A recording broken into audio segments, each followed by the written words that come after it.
Get full episodes of The Damage Report as a podcast on iTunes and Android, and you can watch the live show every weekday on YouTube TV.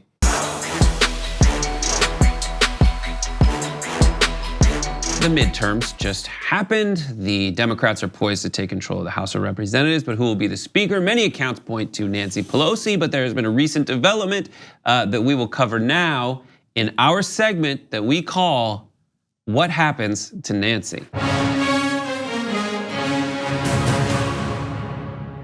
Fantastic. Okay, so what was your favorite episode of What Happens to Nancy? Do you know what happened to Nancy is? Nancy Walker was what I liked when she was the bounty woman who was on McMillan and Wife. That was a great episode we did. I've never seen McMillan and Wife, though I am aware of it. Family Guy reference. Anyways, good for you. So Nancy, back to what really tangibly affects everyone's daily life in America. Who will be the next Speaker of the House? Will it be the once and future Speaker of the House? We do not know. But there were a number of Democrats who signed a letter recently. And the full background on that is there were supposed to be many, many Democrats, or at least more than 11 sitting congresspeople and 5 congresspeople elect who signed this letter, 2 of whom have not actually been declared the winners of their races as of yesterday anyway.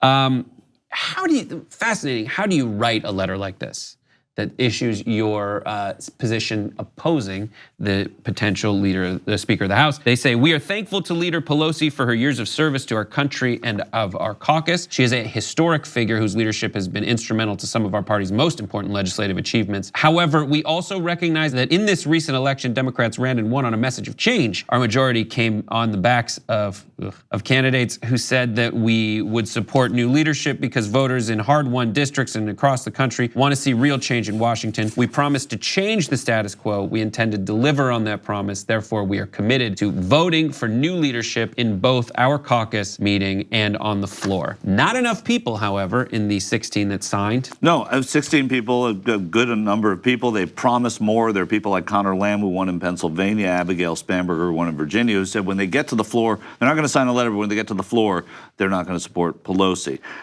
You still have about 95% of the caucus saying that they're going to support Pelosi, and there are lots of sort of procedural moves that could make it happen as well, meaning that there are people who could vote, who could choose not to vote. That brings down the threshold of the number she would need to win. So tell me about I'm gonna list the people right now: Anthony Brandisi, Jim Cooper, Joe Cunningham, Bill Foster, Bill Higgins, Brian Higgins, Stephen Lynch, Ben McAdams, Seth Moulton, Ed Perlmutter, Kathleen Rice, Max Rose, Tim Ryan, Linda Sanchez, Kurt Schrader, Jeff Von Drew, and Philemon Vela. Those are the names of the people who signed it. Right. Who are they? Well, Ben McAdams in Utah hasn't officially won. That's still seesawing. He's in the 4th District of Utah trying to beat Mia Love, the incumbent there. If he wins, it's an unsafe district, and that makes him a rare person on this list because everyone else is from a very, very safe district. From Jim Cooper in Nashville to Seth Moulton in Massachusetts to Brian Higgins in New York. All of these people, Philemon Vela can win till he's done being in Congress in Texas. But a lot of them are people who could be ripe for a primary because a lot of them, Jim Cooper and Seth Moulton are kind of moderate Democrats, and those are the type of Democrats that this new generation of Democrats that they refer to in this letter, they're the type of people that they primary, that they challenge. Right, but is it one of those misery creates strange bedfellows kinds of thing? Acquaints a man with strange bedfellows. Like, is it one of those issues where these two do not agree with not having Pelosi for different reasons? Yeah, I think, well, there's some people that do. Some people ran on it. Some people ran on it with a wink and a nod from Pelosi, too, who said, do what you have to do to win. We need a majority. You say anything you want about me, I'd love to see the word congressman before you, right? Mm-hmm. So don't worry about that. And some of those people are now saying that they may support her, But, right, but isn't that the kind of stuff that just angers people like crazy?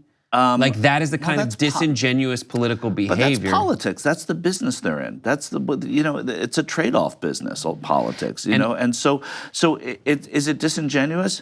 I don't know. I mean, some of these people said that they think that there's, without saying I'm not going to vote for Nancy Pelosi, I think there needs to be change in leadership. That's vague. You can still think there should be change in leadership. The average age is in the high 70s of the 3 leaders in Congress. The youngest one was the one that was defeated by Alexandria Ocasio-Cortez. He was 56. And you know, so he was the youngest by about 20 years in that leadership, and they thought he was too old. So there has to be some kind of a change. There may or may not be. Pelosi has said she wants to be a transitional leader. This is when she should transition. The other thing is, she's done a magnificent job in these 2 years as the minority leader by keeping her caucus together. It's very, very difficult to do that. They could have strayed in many different directions. Herding cats is really what it's like to be the Democratic leader, because they all go off in different directions. Even Paul Ryan, where there's much more sort of homogeneity in his caucus, had a tough time doing that. Pelosi's done a good job. There was a recent CBS poll out that asked asked everybody really, but here's the result among Democrats who they think should be the next Speaker of the House. Nancy Pelosi got 49%, just under 50. Someone else said, or 40% said another Democrat, and 10% said don't know. Here's the thing with— This is Democrats. This is among Democrats. Yeah, right. So the other numbers are, I don't know, I don't have them in front of me.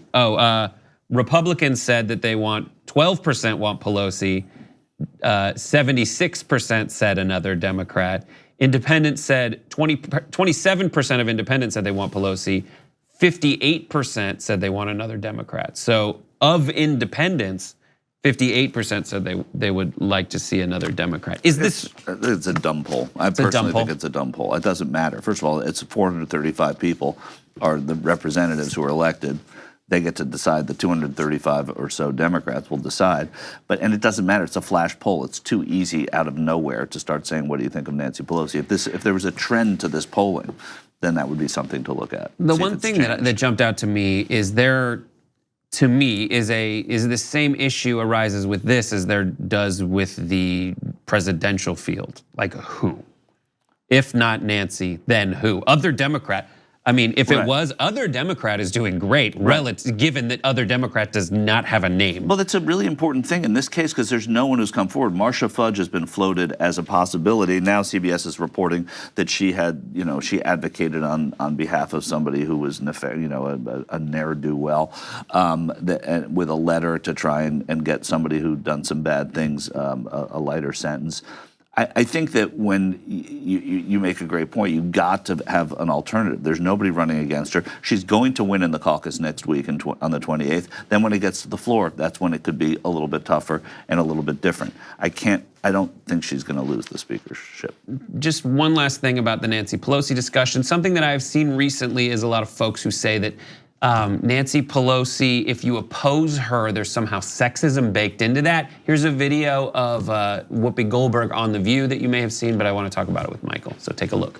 Reportedly, some of the newly elected female Democrats are part of a so-called pink wave who are questioning whether Nancy Pelosi should be Speaker of the House. They say, she's too old, she should step aside and let the new folks. So, okay. Yeah. If you're going to be the new folks, you also need to do your homework. Let's take it, for example, a Nancy Pelosi or a Dianne Feinstein. 2 women battling and still at work. Right. Battling their male counterparts on both sides. Some of y'all calling yourselves, what was it? It's something crazy. Not crazy, but it really kind of freaked me out. Justice Democrats. So I know, So let me just be really clear, because you kind of, on your site, you kind of take a little punch at people. So my question is this, are you saying that other Democrats who've been fighting for 25, 30 years aren't Justice Democrats? So I just want to say, I don't think it's sexist not to want Nancy Pelosi, especially because a lot of people that are put forward after it are female. Right, but it depends on who you are. Well, nobody's being put forward after it, really. I mean, there's no real anybody being put forward. Marcia Fudge has flirted with the idea, but it's not like everybody's saying Marcia Fudge would do that. As a matter of fact, she was the chairman of the Congressional Black Caucus. Congressional Black Caucus has said they're supporting Nancy Pelosi. So there's nobody even sort of proffering her as just the fact that her name came up makes people say, oh, there's somebody, right? But there is something sexist about the way the opposition uses these women, whether it's Nancy Pelosi in ads all across the country, Hillary Clinton, Elizabeth Warren. It's obviously why Donald Trump said nice things about Nancy Pelosi. Keep her there so we can use her in that way. That is sexist. Powerful women as a tool for Republicans running for office, powerful women on the other side, they think is effective. That's sexist. Right, but then for her to pivot immediately to the Justice Democrats. Well, listen. I understand what she's saying to a degree. I don't know that I would have said it the same way. But the idea that if you are not a Justice Democrat means that you don't care about the things that are being espoused by Justice Democrats. Justice Democrats, to me, is more of a strategy. She didn't know that. Is more of a strategy than it is a labeling of every Democrat. Right, but she just kind of Black Lives Matter, All Lives Mattered it. Herself, where it's like, no, she did do that. Our priority is justice. That's true. She did do that, which is, but there is a frustration that some people have who do believe certain things that the Justice Democrats think that are being put aside. Thank you very much for watching this clip from the Damage Report.